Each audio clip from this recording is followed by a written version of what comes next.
신앙 고백합니다. 나는 전능하신 아버지 하나님 천지의 창조주를 믿습니다.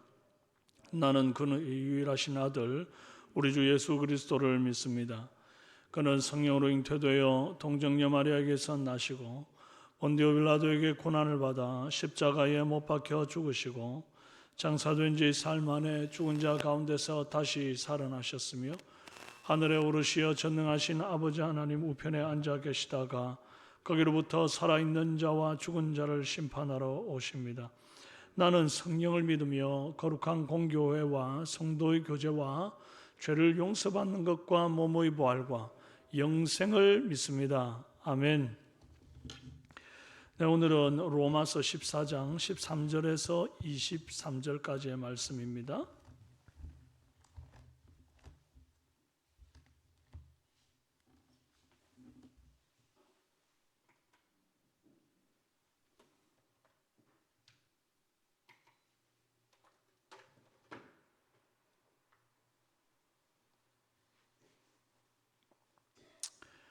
로마서 14장 13절에서 23절 교독합니다. 그런즉 우리가 다시는 서로 비판하지 말고 도리어 부딪힐 것이나 거칠 것을 형제 앞에 두지 아니하도록 주의하라. 내가 주 예수 안에서 알고 확신하노니 무엇이든지 스스로 속된 것이 없으되 다만 속되게 여기는 그 사람에게는 속되니라. 만일 음식으로 말미암아 네 형제가 근심하게 되면 이는 내가 사랑으로 행하지 아니함이라. 그리스도께서 대신하여 죽으신 형제를 내 음식으로 망하게 하지 말라. 그러므로 너희의 선한 것이 비방을 받지 않게 하라. 하나님의 나라는 먹는 것과 마시는 것이 아니요 오직 성령 안에 있는 의와 평강과 희락이라.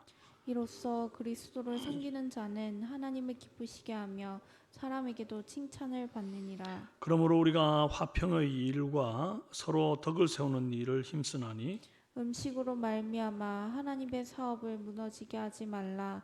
만물이 다 깨끗하되 거리낌으로 먹는 사람에게는 악한 것이라. 고기도 먹지 아니하고 포도주도 마시지 아니하고 무엇이든지 내 형제로 거리끼게 하는 일을 아니함이 아름다우니라. 내게 있는 믿음을 하나님 앞에서 스스로 가지고 있으라. 자기가 옳다 하는 바로 자기를 정죄하지 아니하는 자는 복이 있도다. 함께요. 의심하고 먹는 자는 정죄되었나니 이는 믿음을 따라 하지 아니하였기 때문이라. 믿음을 따라 하지 아니하는 것은 다 죄니라. 아멘. 반갑습니다. 거칠 것을 두지 말라 하는 제목으로 은혜 나누겠습니다. 인간에게 있어서 음식은 없어서는 안 될 큰 부분입니다. 오죽했으면 사람이 먹으려고 태어났나, 태어났기 때문에 먹나, 뭐 이런 얘기까지 할 정도입니다. 음식은 몸에 해로운 것도 있고 이로운 음식도 있어요. 잘 구분해서 먹는 게 중요합니다. 이제 저는 어릴 때 1년에 꼭 3번의 제사와 설명절, 추석 명절까지 해서 5번의 제사를 꼭 지냈습니다. 제사를 지내고 나면 제사 음식이 있잖아요. 과일, 생선, 고기, 국 등등. 저는 이걸 아무 거리낌 없이 먹었습니다. 그런데 제사 음식 먹는 것을 저희 고모님이 보시더니 너 교회 다니는데 제사 음식 먹어도 되냐? 그러고 질문을 하는 거예요. 왜요? 그랬더니 예수 믿는 사람들 제사 음식 안 먹잖아. 그래서 그때부터 그 말 듣고 나니까 거리껴지는 겁니다. 내가 예수 믿는 사람들이 먹으면 안 되나 보다. 이제 그러고요. 근데 나중에 알고 보니까 제사 음식은 우상에게 바친 음식이다 보니까 이제 그것을 꺼리낀다는 것을 알게 되었습니다. 그렇다면 과연 제사 음식 먹어도 될까요? 먹지 말아야 할까요? 로마 시대는 우상 제물에 대한 논란이 있었어요. 당시 로마 주위에는 이방 신전들이 많이 있었습니다. 신전 제사를 드릴 때 짐승 잡아서 우상에게 바치는데 여기서 나오는 고기가 있을 것 아닙니까? 이제 이걸 먹으면 되느냐 안 되느냐 하는 문제에 직면한 겁니다. 아무래도 이방 신에게, 다른 신에게, 우상에게 드린 제물이니까 이게 꺼리껴지지 않습니까? 그런데 이제 문제는 시장에 나와서 이걸 고기를 파는 사람이 고기의 출처를 알려주지를 않는 겁니다. 이제 자기 신에게 제사 드리고 물려내온 고기를 파는 것인지 아니면 아예 처음부터 그냥 이렇게 이제 고기를 내온 것인지 알 수가 없다 보니까 율법을 중시 여기는 일부 그리스도인들이 이제 고기의 출처를 먹을 때마다 따지기도 좀 그렇고 하니까 아예 죄책감을 느끼지 않기 위해서 고기를 먹지 않는 사람이에요. 야채, 채소만 먹는 그리스도인들이 있었던 거예요. 자, 그러면 이제 제사 음식 먹어도 될까요? 바울은 이 문제를 해결하기 위해서 먹는 문제에 대한 중요한 원칙 3가지를 소개합니다. 첫째는 모든 음식이 다 선하다 하는 거예요. 14절에 무엇이든 스스로 속된 것이 없으되 다만 속되게 여기는 그 사람에게 속되니라. 20절 만물이 다 깨끗하되 거리낌으로 먹는 사람에게는 악한 것이라. 그러니까 스스로 속된 것 없다, 만물이 다 깨끗하다, 즉 모든 음식은 다 깨끗하다입니다. 이게 하나님의 선언이에요. 그런데 어떤 사람은 제사 음식이 마치 귀신이 그 안에 들어가 있는 것처럼 아주 거리끼게 생각하는 경향이 있는데 그거 아닙니다. 여러분, 제사는 귀신에게 절하는, 우상에게 절하는 잘못된 행위가 맞습니다. 하지만 그 음식 자체는 전혀 더러운 것도 부정한 것도 아니기 때문에 먹어도 전혀 상관이 없습니다. 먹는 문제에 대한 중요한 원칙 2번째는 먹는 문제로 서로 판단하지 마라 이겁니다. 13절 그런즉 우리가 다시는 서로 비판하지 말고 거칠 것을 형제 앞에 두지 아니하도록 주의하라. 14장 1절에서 3절까지의 내용에 보면 믿음이 연약한 자를 너희가 봤되 그의 의견을 비판하지 말라. 어떤 사람은 모든 것을 먹을 만한 믿음이 있고 믿음이 연약한 자는 채소만 먹는데 먹는 자는 먹지 않는 자를 업신여기지 말고 먹지 않는 자는 먹는 자를 비판하지 말라. 이는 하나님께서 그를 받으셨음이라 그랬습니다. 즉 어떤 사람은 어릴 때부터 전혀 제사 음식에 대해서 거리낌이 없이 잘 먹었습니다. 하나님이 만드신 모든 것이 선함에 감사함으로 받으면 버릴 것이 없다고 그렇게 확신하고 믿음으로 모든 음식을 거리낌 없이 먹었습니다. 그러니까 그 사람한테 먹는 거 가지고 비판하지 말라 하는 거죠. 그럼 먹는 사람도 먹지 못하는 사람 보면서 아니 왜 이걸 못 먹는데? 하나님만이 신이고 나머지는 다 뭐 존재하지도 않는 이런 사람들이 고안해낸 거지 그거. 그럼 무슨 신이 있다고 그 신들한테 바쳤다고 거리끼냐? 그 믿음 없는 거지. 이런 말 하지 말라는 겁니다. 그러면서 사람의 마음에 상처를 주는 비판들을 하지 말라는 거예요. 로마서 14장 3절 먹는 자는 먹지 않는 자를 업신여기지 말고 먹지 않는 자는 먹는 자를 비판하지 말라. 이는 하나님이 그를 받으셨습니다. 둘 다 받았대요. 둘 다 받고 둘 다 인정하셨다는데 뭐 때문에 우리가 왈가왈부할 것이 있습니까? 먹는 것이 천국 가고 지옥 가는 문제 아닙니다. 그럼 비본질이다 그 말이에요. 음식 먹는 것 가지고 사람 판단하는 거 이거 별것 아닌 것 같아도 오늘 본문은 그게 아주 심각한 일이 될 수 있다고 분명히 말합니다. 15절 만일 음식으로 말미암아 네 형제가 근심하게 되면 네가 사랑으로 행하는 것이 아니니라. 20절에 음식으로 말미암아 하나님의 사업을 무너지게 하지 말아라. 여러분 즉 음식 문제로 형제를 근심하게도 하고 주의 몸된 교회를 무너지게도 할 수 있는 아주 심각한 문제다. 그렇게 하나님은 보시는 거예요. 아니 무슨 음식 문제 하나 가지고 하나님의 사업이 무너지고 주의 교회가 무너지겠냐 그렇게 생각하겠지만 아닙니다. 아담과 하와가 뭐 때문에 넘어진 겁니까? 먹는 거 이거 하나 때문에 넘어진 겁니다. 그래서 온 인류가 다 죄 가운데 빠졌습니다. 먹는 거 하나 때문에 에덴 동산 이 천국을 잃어버리는 거예요. 에서도 보십시오. 그 팥죽 그거 뭐라고 그 한 그릇에 장자의 명분을 팝니다. 하나님의 축복을 내팽개쳐 버려요. 교회도 충분히 그리 될 수 있다는 겁니다. 그래서 교회 직분자가 어떻게 저런 음식을 먹을 수 있어? 이런 식으로 판단하기 시작하면 그 판단받은 사람은 야, 내가 먹을 만한 믿음이 있어. 하나님 주신 모든 것이 선해서 내가 먹는데 네가 왜 그것 가지고 따지느냐? 그러면서 싸우고 상처받으면 막 교회를 떠나고 교회가 무너지게 돼. 형제가 근심케 되는 겁니다. 네가 어찌하여 내 형제를 비판하느냐? 어찌하여 내 형제를 업신여기느냐? 10절 우리가 다 하나님의 심판대 앞에 서리라. 먹는 문제로 형제를 판단하는 것은 하나님의 심판대 앞에서 해명해야 될 심각한 내용이 된다는 거예요. 그러니 먹는 문제, 이 비본질적인 문제로 서로 다투는 일 없기를 바랍니다. 마지막으로 먹는 문제에 있어서 중요한 원칙 세 번째, 교회의 덕이 먹는 문제보다 우선이다 하는 겁니다. 17절, 하나님 나라는 먹는 것과 마시는 것이 아니요 오직 성령 안에 있는 의와 평강과 희락이라. 19절, 그러므로 우리가 화평의 일과 서로 덕을 세우는 일을 힘쓰라. 이 영국의 세계적인 설교자인 찰스 스펄전 목사가 그렇게 유명한 설교를 하면서도 담배를 피웠습니다. 설교 준비하다가 잘 안 풀려가지고 담배를 피고 마음을 다잡고 다시 설교 준비를 했대요.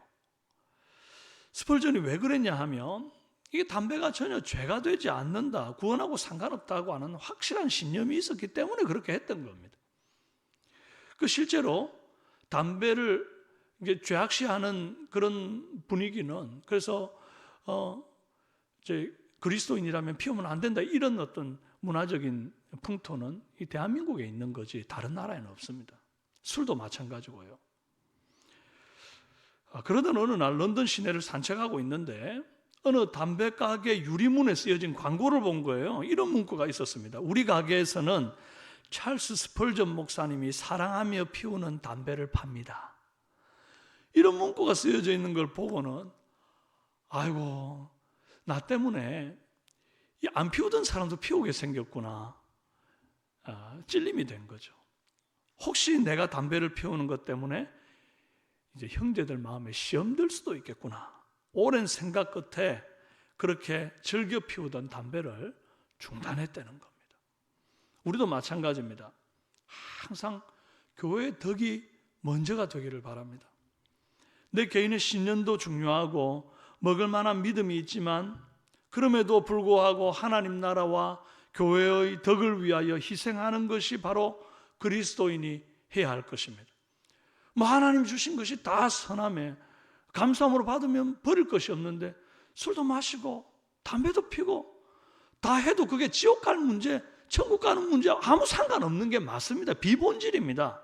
그러나 지금 이미 우리나라는 워낙 오래전부터 하도 믿는 사람들이, 우리나라는 좀 말술 마시는 경향이 있었지 않습니까? 문화적으로. 그러다 보니까 선교사들이 선교를 잘하고 이제 어렵게 예수 믿게 되어가지고 이제 그렇게 신앙생활하는 사람들이 술만 마시면 막 사람들이 돌변하고 너무 비인격적으로 너무 그리스도인답지 못하게 덕을 잃는 행동들을 하고 이러니까 아예 교회 법상으로 막 그냥 이걸 못 먹게 한 겁니다. 건덕을 위해서 아예 못 먹게 금지를 시킨 겁니다. 이제 이게 오래된 우리나라 기독교 역사 속에 문화로 확립이 되다 보니까 이제 술 마시면 이 덕을 좀 잃는 사람으로 보게 되는 거죠. 이런 문화가 정착되어 있는데 굳이 그걸 먹어야겠다 하면 이건 어떤 의미에서 형제들 마음에 시험 들게 할 수 있다는 겁니다. 그래서 교회 덕을 위하여 내가 다 할 수 있지만 절제하는 것, 안 하는 겁니다. 이 말씀을 기억하고 먹는 문제 하나도 복음적으로 생각하고 서로 판단하지 마시기 바랍니다. 이제 세 가족이 왔어요. 이제 그런 경우에 그분들은 아직 술도 담배도 여전히 하고 있는 분들이라 합시다. 술 냄새도 때로 나고 담배 냄새도 나요. 그런데 이제 그래도 이제 예수 한번 믿어보겠다고 교회 왔는데 아유, 이 무슨 냄새예요? 담배 핍니까? 이러면 그 영혼 그냥 그 순간 천국 갈 문을 막아버리는 게 되는 겁니다. 덕을 위해서 먹는 문제, 그거 죽고 사는 문제 아닌데 그것 가지고 형제를 실족해 하면 안 된다, 그겁니다.